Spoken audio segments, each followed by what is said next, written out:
Mantan anggota DPR RI Yahya Zaini bersama kuasa hukumnya Hotman Paris Hutapea kemarin mendatangi Polda Metro Jaya guna diperiksa sebagai saksi kasus aborsi yang juga menyeret Maria Eva. Kedatangan Yahya Zaini tidak akan lengkap tanpa pengawalan bodyguard berseragam hijau.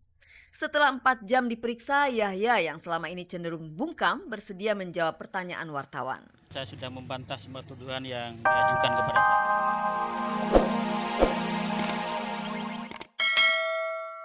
Menyarankan juga bahwa untuk dapatkan surat pihak ketiga atau kontrak pihak ketiga itu bisa saja dilakukan dengan meminta surat pengantar dari manajemen.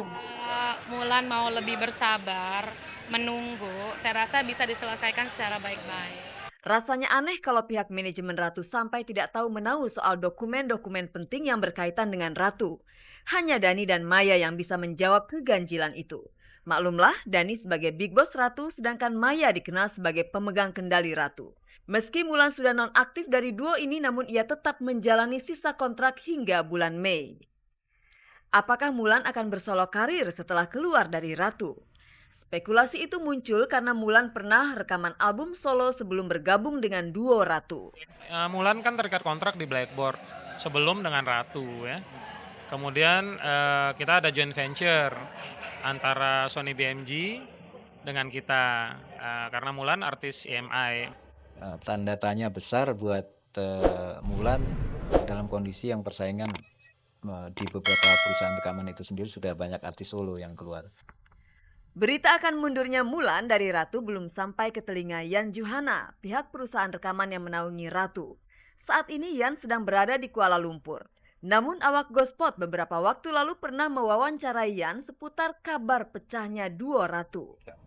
Jadi saya anggap belum bubar karena mereka belum sama sekali mengkonfirmasikan kepada saya keadaan Ratu bagaimana. Ironisnya, Dani dan Maya seakan tutup mata akan rencana mundurnya Mulan dari Ratu. Awak Gospot hingga dini hari kemarin berusaha mendapatkan keterangan dari mereka dengan menunggui rumah Dani di bilangan Pondok Indah. Rumah ini tampak sunyi.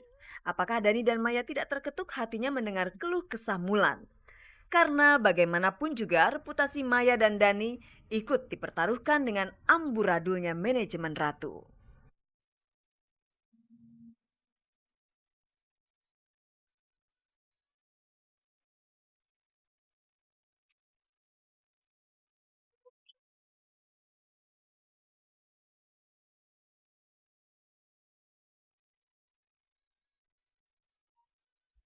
Pemirsa, semenjak Alda Risma meninggal dunia, sang ibunda Halimah baru sekarang mau terang-terangan kalau ia menduga Ferry Surya Prakasalah dalam kematian Alda.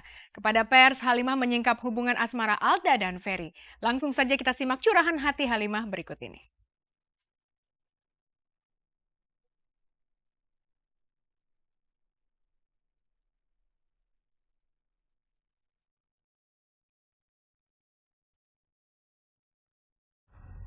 Seperti yang sudah dijanjikan, Elia Halimah didampingi tim pencari fakta tewasnya Alda Risma pimpinan Faisal Riza kemarin mengadakan konferensi pers.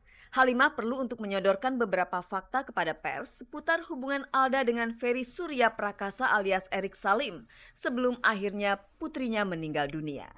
Curahan hati Halimah ini adalah bentuk kekecewaannya pada pihak kepolisian yang sama sekali tidak memberitahu bahwa akan ada rekonstruksi kematian Alda dengan menghadirkan tersangka Ferry. Halimah menduga keras kematian Alda berkaitan erat dengan Ferry. Sekitar tahun 2001, Alda mengenal Ferry saat almarhumah diundang untuk show menyanyi. Sejak saat itulah mereka berpacaran sampai akhirnya di tahun 2005, Alda mengadu pada Halimah bahwa ia dikasari oleh Ferry. Makanya saya sangat melarang hubungan mereka. Sehingga terjadi konflik antara saya dengan saudara Ferry. Dari situ berawal ancaman-ancaman baik terhadap saya dan juga terhadap anak saya, juga keluarga saya. Curhat Alda dikirim kepada Halimah melalui SMS. Atas permintaan almarhumah pun, Halimah menyimpan pesan singkat itu sebagai bukti. Di samping Halimah memang menaruh kecurigaan bahwa sewaktu-waktu anaknya akan celaka karena ulah Ferry. Halimah cukup lega ketika Alda dan Ferry putus di tahun 2005. Namun setelah Alda berulang tahun pada November 2006, mereka kembali menjalin hubungan. Insting Halimah berkata Ferry bisa mengambil hati Alda saat dia menjenguk Alda setelah mengalami kecelakaan mobil pada Juni 2006 lalu. Nyatanya perilaku buruk Ferry terhadap Alda terulang lagi. Bahkan Alda sempat sebulan dibawa kabur sampai akhirnya ditemukan meninggal dunia. Maka itu dia pulang pada saat hari raya, hanya sebentar, itu pun seolah-olah jangan lama-lama diikuti gitu. Yang saya tahu tuh saudara Ferry tuh memang ini ya, suka bawa senjata, kadang-kadang kan begitu, pistol ya, selalu di tasnya itu. Ya mungkin saja jadi mau bicara mengadu sama ibunya ya kan, sama saudara, tapi dia takut nggak bisa berbuat sesuatu. Makanya di dalam SMS itu dikatakan bahwa aku tidak berdaya, Mam. Aku tidak berdaya. Halimah kurang menaruh simpati pada Ferry karena pacar anaknya itu adalah suami orang. Mana ada seorang ibu yang rela anaknya dijadikan sebagai wanita simpanan. Halimah semakin menaruh curiga, tabiat Ferry yang sering memukul dan mengancam diri Alda tidak lain akibat tersulut api cemburu kepada Iwan Sastrawijaya, produser Alda yang gosipnya telah menikahi Alda. Itu hanya prediksi saya saja bahwa mungkin saja ada unsur kecemburuan di situ.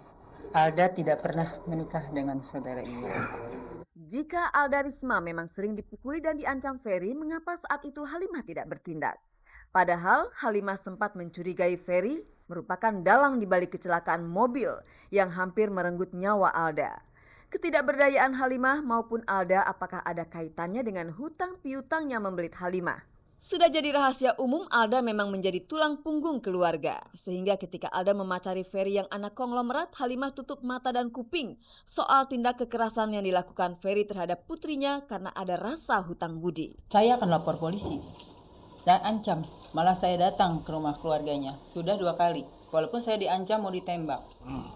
Gitu, tapi tetap saya lakukan. Hanya karena anak saya yang ditekan oleh dia dan diancam pada saat itu, makanya saya berpikir ulang. Kalau saya lapor, anak saya meninggal, kan gitu. Jadi anak saya yang minta di bawah tekanannya Ferry. Masalah hutang budi pada saat mereka berpacaran wajar-wajar saja saya kira kalau dia itu care terhadap anak saya.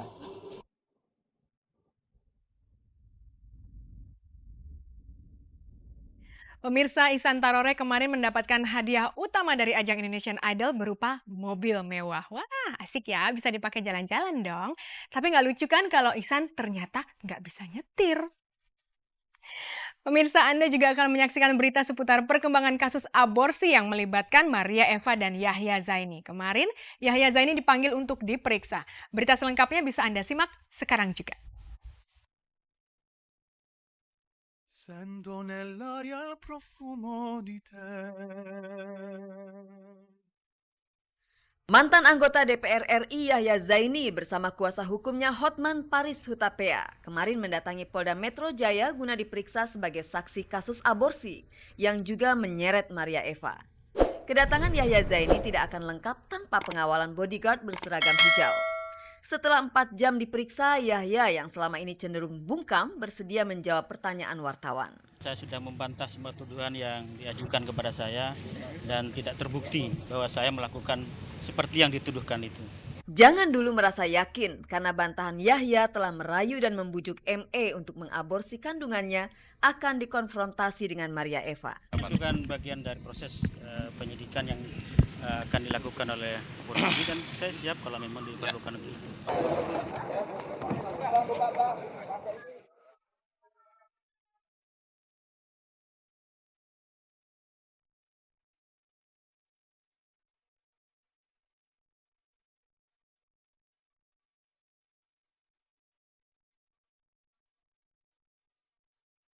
Muhammad Ihsan Tarore sangat kegirangan ketika akhirnya ia menerima sebuah mobil mewah hadiah utama yang ia raih begitu keluar sebagai jawara Indonesian Idol 2006. Project Director Indonesian Idol Daniel Hartono secara simbolik menyerahkan hadiah mobil kepada Ihsan.